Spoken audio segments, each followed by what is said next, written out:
Hi guys, welcome back to another SUPboarder independent review, and this week we're going to be looking at the Red Paddle Co 2016 14-foot Elite.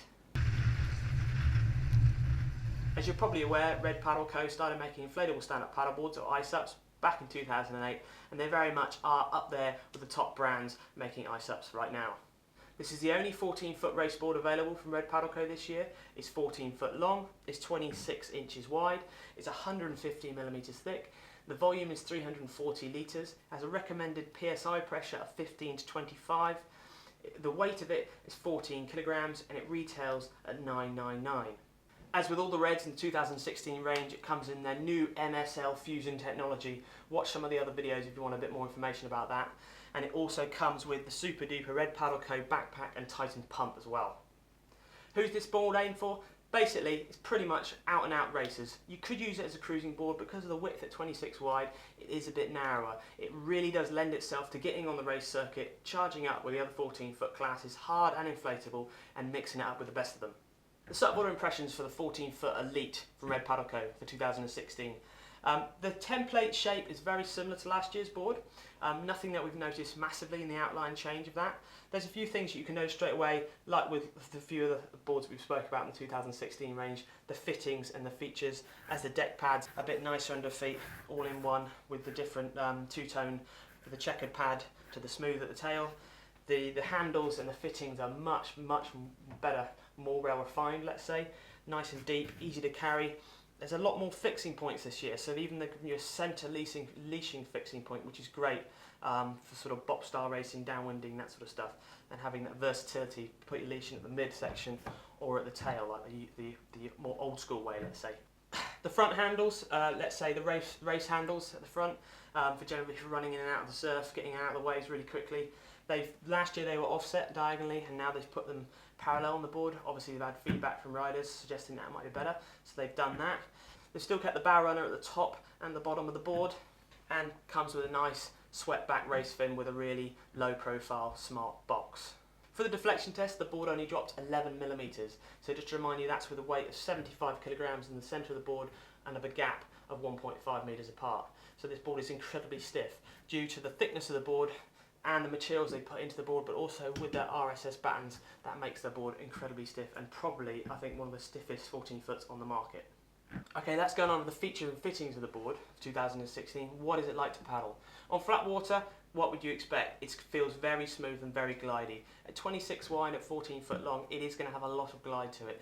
Really nice and flat, right through to the tail with a slight bit of nose kick. So it gives you the ultimate glide length for a 14-foot board, which is what you want. So flat water, it's really nice, really smooth and really glidey. Still managed to step back, do step back turns. It's nice that they've got the deck pad right the way to the tail, because you do need to get right far back to get that board to turn, as you would do in any 14-foot board. Here in the UK, it's been really super windy for the last 2 or 3 weeks. This board paddles really well in the flat water, and we sort of guessed it would, but what we thought, we'll take it out downwinding and give it a real test and see how an iSUP performs in a proper downwind situation. Now, when we took it out downwinding, it was about 25 to 30 knots of wind.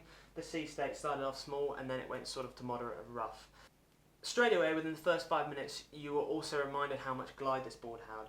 It was picking up the tiniest of bumps alongside the other 2 boards that we were paddling with, and had no trouble keeping up with other boards. Okay, they weren't top-end, full-on 17-foot downwind boards, but they were easily keeping up with the 12.6, 14-foot that we were paddling with. The nose could get slightly buried, and as long as you trim the board back with your feet, the nose would come out at the end. Spent quite a lot of time looking at the nose runner, seeing how the nose runner was affecting the water that came over the board.